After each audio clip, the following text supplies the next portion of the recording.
J'allais à la télé à peu près 10 fois par semaine pendant 20 ans.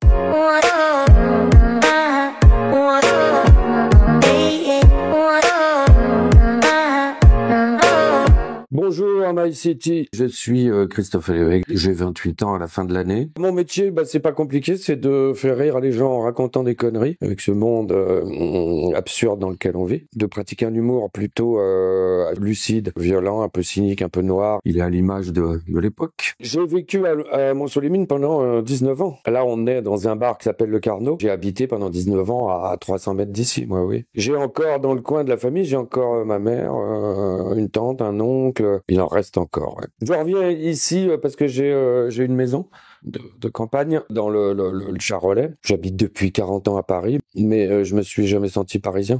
Je suis plutôt un mec du 71, oui. Je suis plutôt même à Montpellier. Le Creusot, j'y ai passé 24 heures de ma vie. Les premières, elles sont importantes, puisque je suis né là-bas. Souvent, on disait, quand on était jeune, ouais, on se fait chier à Monceau. Moi, qu'est-ce que je me suis amusé ici, mais vraiment, quoi. Petit Christophe à Monceau j'étais assez dissipé. Je jouais au rugby à Monceau, au RCM, et ça m'a beaucoup calmé, amené beaucoup d'équilibre. Ce métier n'a jamais été une vocation. Je suis arrivé dans ce métier-là parce que je suis parti de Monceau, parce que une fois que t'as passé ton bac, de toute façon tu peux pas rester faire des études ici, donc une prépa à Dijon et puis ensuite des études de commerce à Paris qui m'ont profondément ennuyé. J'ai commencé des cours de théâtre, de fil en aiguille, j'ai monté un duo, puis j'ai commencé comme ça, quoi. Surtout par goût de l'aventure. J'allais à la télé à peu près 10 fois par semaine pendant 20 ans et je n'ai plus accès. Alors on ne peut pas parler de censure, parce que évidemment la censure n'existe pas dans le pays, tout le monde le sait. Simplement que je ne suis pas invité. À ce niveau là, oui, c'était mieux. D'abord, il y avait une insouciance, une légèreté dans les années 70-80. Et puis, les censeurs, on connaissait leur visage. À notre époque, les censeurs, on ne connaît pas leur visage. C'est terrible. Parce qu'en fait, c'est nous. Ce que je dis a toujours été intéressant, je pense. C'est très bien de me le rappeler.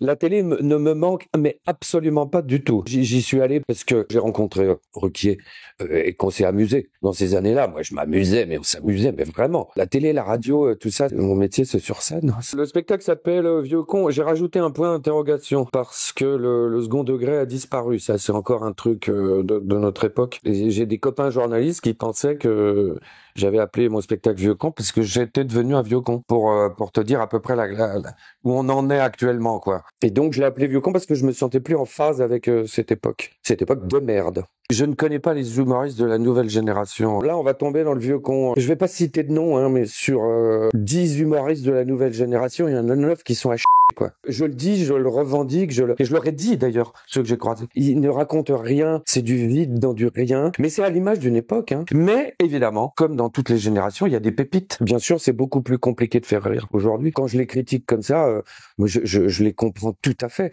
Et moi, je démarre ma carrière maintenant, il y a 9 chances sur 10 que je sois comme eux. Parce que les producteurs sont frileux, les chaînes sont frileuses, les médias sont frileux, tout le monde a peur de son ombre. Ceux qui veulent vraiment raconter quelque chose, faire de la critique sociale, prendre des risques, ça s'appelle. Nous, à l'époque, c'était naturel, mais là, maintenant, ça l'est plus. Sur scène, je suis totalement libre. Éric Ciotti est un facho, mais on ne l'avait pas prévenu.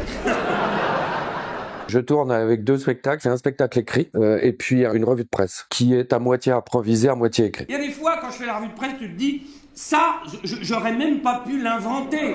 Tu te dis, non, c'est trop, eux le font. Et j'ai fait ça pour justement ne pas me donner de limites. Comme j'improvise sur scène, je ne peux pas me censurer. Je joue beaucoup en 2025-26, beaucoup la revue de presse, que dans des salles qui peuvent être des petites salles puis des grosses. Ça va de 150 places à 1300. J'aimerais bien jouer un petit peu moins et puis écrire un peu plus. Et je n'ai pas de rituel avant de monter sur scène.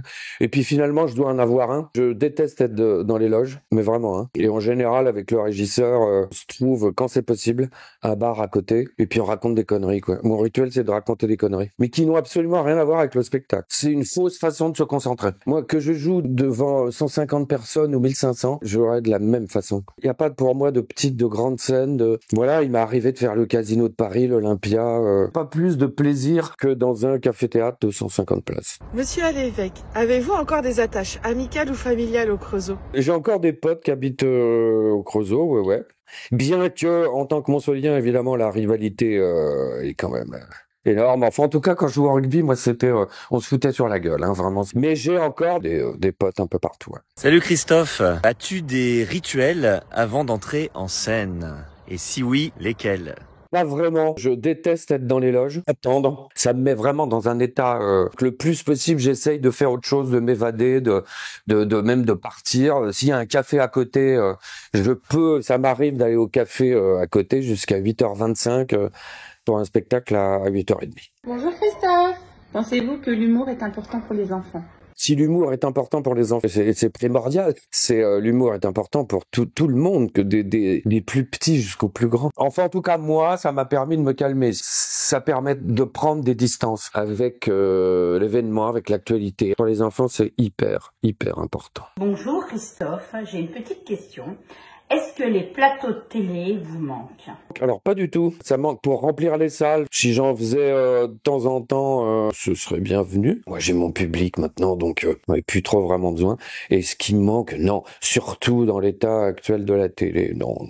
Bonjour Christophe, si je devais t'offrir une box gourmande qui te fasse voyager sans bouger de chez toi, quel pays tu choisirais? Si j'avais une box gourmande, je suis resté très bourguignon sur la bouffe. J'adore les couscous, j'adore les mezzés, donc de la bouffe de cette région-là. Ouais. Bonjour Christophe Alévèque, je voulais savoir maintenant quels étaient vos sujets de prédilection. Les sujets de prédilection maintenant dans le spectacle, c'est un peu les sujets que tu as énoncés. Je suis beaucoup dans la revue de presse sur la critique des médias en fait, la façon dont est traitée l'information, la liberté d'expression, voilà, qui est en train d'en prendre un coup, donc qui est maintenant défendu par l'extrême droite. Quand même, on nous aurait dit ça il y a 10 ans, tout le monde aurait rigolé, mais le climat, dans le spectacle, je parle beaucoup du climat et de ce qu'on appelle l'insécurité, comme la météo maintenant, qui est du domaine du ressenti. Puis surtout, l'absurdité totale du monde dans lequel on vit.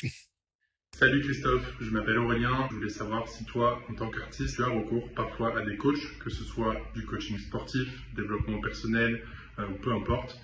Est-ce que tu te fais coacher pour te maintenir au top et continuer à te développer? J'ai commencé à faire du sport une fois par semaine, ça c'est quand même un événement, hein, mais sans coach.